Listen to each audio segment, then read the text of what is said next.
Now, so we're going to talk about theatres now and some of the real problems we know that industry is facing. Pubs, restaurants, cinemas even opening, but theatres are staying shut. We can talk to Tom Piper, who is a theatre designer in the West End, who joins us now. And Tom, good morning to you. Thanks very much. Now, you've got to explain the tape behind you, because this is all about what this message is trying to get through. Yeah, I'm part of a group of theatre designers called Scene Change, and we've come up with an idea of wrapping all theatres across the country with this specially printed hazard warning tape which says missing live theatre. So it's a reminder that even though all the shops are going back and the restaurants, we still can't get back into theatres, and that we miss them as places of great community.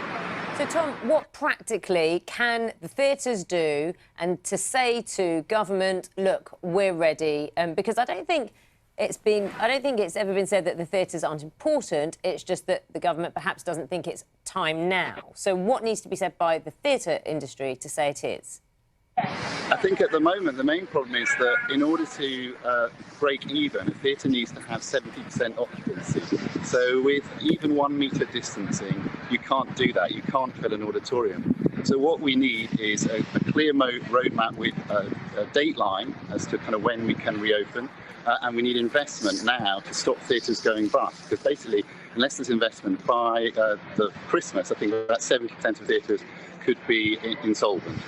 And if we don't hear soon, most Christmas shows will get cancelled as well. So it's really an investment. I mean, it's such a profitable industry. It's so good for the national psyche. We are a world leader in theatre, and we want to get back in, but we can't do it until we can do it safely.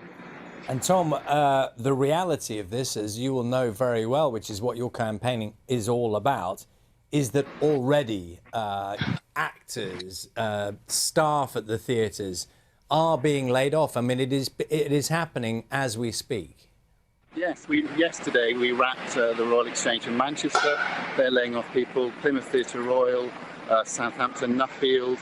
And it's not just the theatres, it's the freelance workers who work in them, all the people that people don't see, the technicians, the wardrobe, the costume makers, the prop makers, all of those people are facing a really, really difficult time. They have no work.